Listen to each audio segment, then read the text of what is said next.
o assunto de esporte e com tudo que ele suscita, nós vamos ter, em 2021, a realização das Olimpíadas de Tóquio, né, atrasadas por causa da pandemia.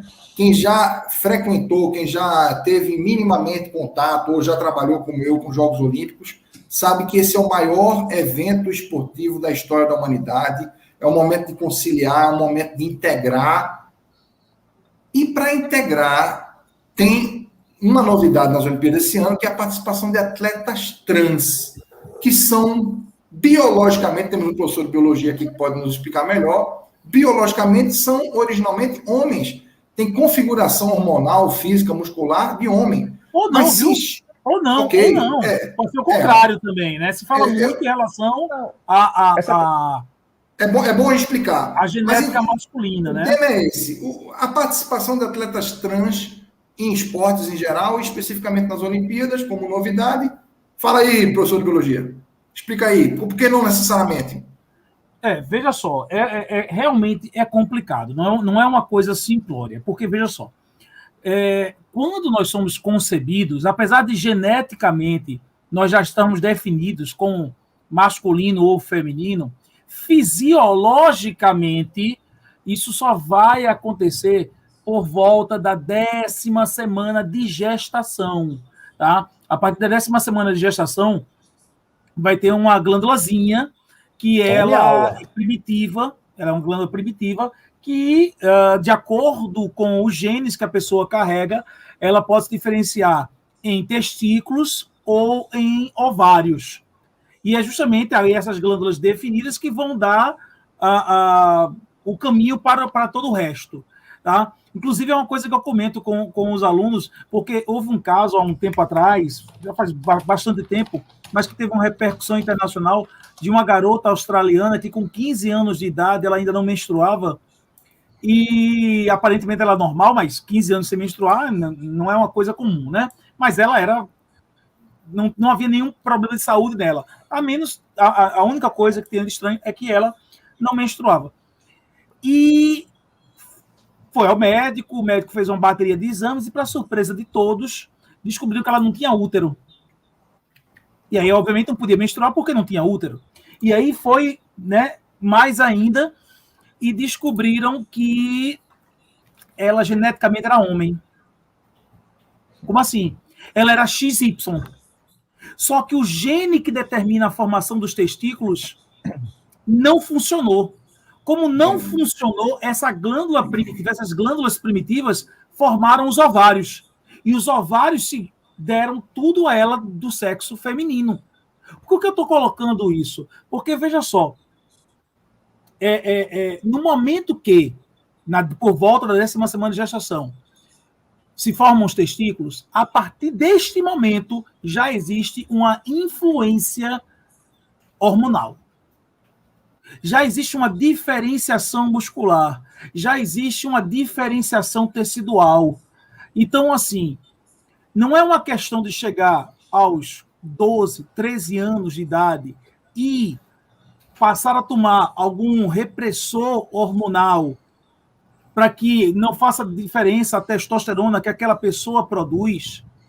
Só que existe os 13 anos antes, os 12, 13 anos antes.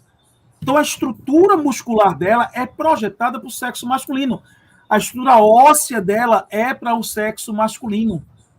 Veja, eu não estou falando de questão social, eu estou falando biologicamente falando. Biologicamente falando. E aí, colocar, né, esse organismo para competir com o organismo feminino, eu entendo perfeitamente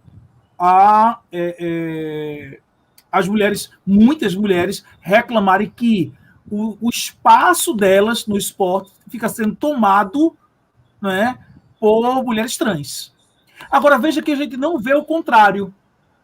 Isso aí eu ia falar. A gente não vê homens trans se colocando para competir, né, com os homens, com os homens héteros. Tammy Gretchen querer competir. A diferença muscular, a diferença estrutural, que já é desenvolvida desde este momento que eu falei, até chegar ao final da puberdade, vai E é da fazer... natureza isso, é da natureza, é biológico.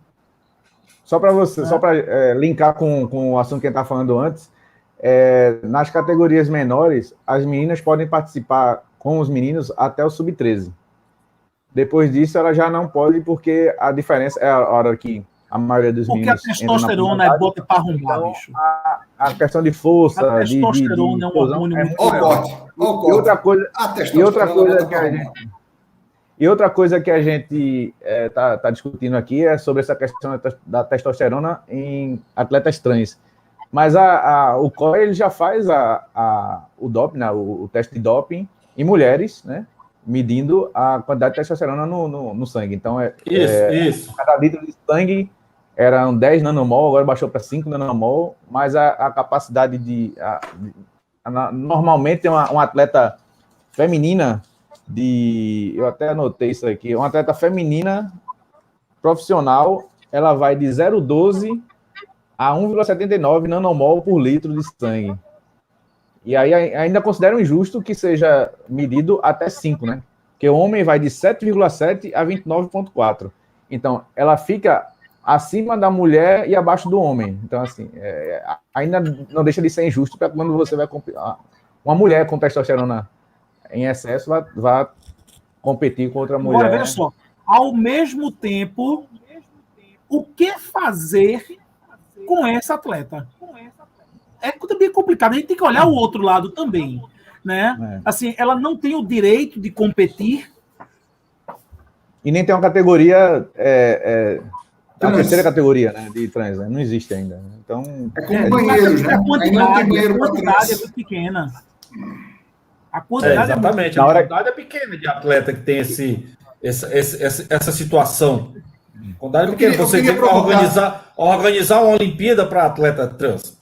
Eu queria provocar vocês. Eu fiquei muito feliz que o Lobo tocou nesse assunto, porque eu estava segurando para soltar mais tarde, porque depois que todo mundo defendesse que é injusto mesmo, alguém competir em track and field, né, com alguém com uma configuração muscular, biológica superior, né? Eu queria provocar vocês com algumas lembranças. O caso da Edinancy Silva, né?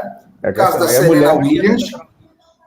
E ela foi muito marginalizada, maltratada, porque queria enxergar nela uma constituição física que não de mulher, etc. Não, mas a Edinancy Silva... Calma. Eu vou jogar e vocês discutem. Tá. A Edinancy Silva, a Serena Williams, que tem um saque quase igual ao de um homem, né? Então, e muito superior ao das suas colegas, e também o caso daquele atleta. Eita, agora eu tinha preparado esse tema.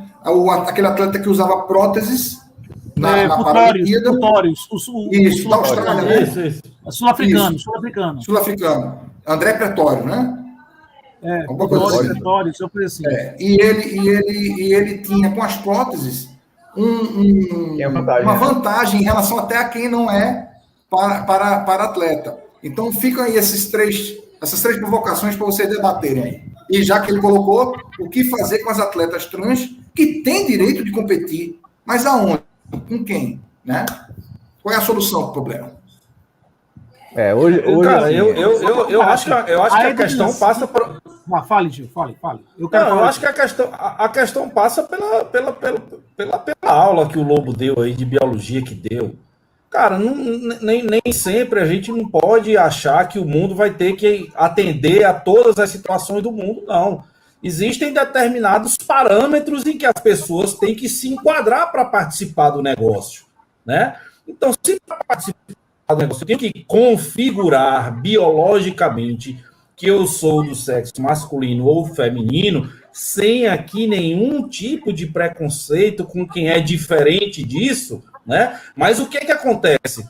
Quem não está enquadrado nos padrões normais biológicos, porque aí eu não estou falando de questão social, eu estou falando da biologia, do cara tirar o sangue lá e fazer um teste para verificar qual é a situação, né? Então, assim, se, como o Rodésio falou, se de 0,7 até 2 é feminino, se de 7 até 20 é masculino, quem tem de 2 até 7 não pode se enquadrar nem no feminino, porque vai ser mais, e talvez no masculino, porque vai ser menos. Então, cara, é biológico, o padrão para entrar é esse. Qual é o seu padrão? Qual é o seu padrão? Qual é o seu padrão, Lobo? Só para fechar aqui o raciocínio. Qual é o seu, só para falar aqui, por exemplo, de uma condição que todo mundo vai saber. Qual é o seu padrão mínimo para você ter direito a voto? 16 anos. Não tem esse negócio do cara ter 15 anos e 257 dias, não. É só contar com 16 completo, que ele passa a ter optativo e a partir do 18 é obrigatório. Então não tem, eu tenho 15 anos e 363 dias no dia da eleição. Vou poder votar? Não vai, porque é só para quem tem 16. É isso. Eu tenho 1,69 e não dá para jogar basquete. Paciência, né? Talvez não em nível competitivo, mas dá. Não, dá para. Mas é isso que eu falo, Fernando. A questão é nível competitivo. Você com 15 anos, isso.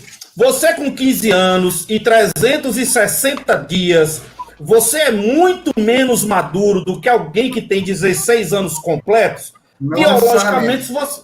Então, mas, por causa de 5 dias você vai poder votar ou não? Não vai. Não vai. A regra diz que para poder votar você tem que ter no mínimo 16. Então, se, no caso daí das Olimpíadas, existe um regramento, como o Rodésio trouxe aí, biológico, cara, se você não está dentro desse padrão, não dá. Agora o que acontece aí vem, Lobo, outra questão que aí é bem mais delicada falar. Eu sou atleta, eu tenho um sonho de disputar a Olimpíada, que vocês vão me frustrar. Aí tem toda a questão social do negócio, mas aí eu esbarraria sempre na questão, né, de, tem um limite? Tem. Se não tá nesse limite, cara, não dá.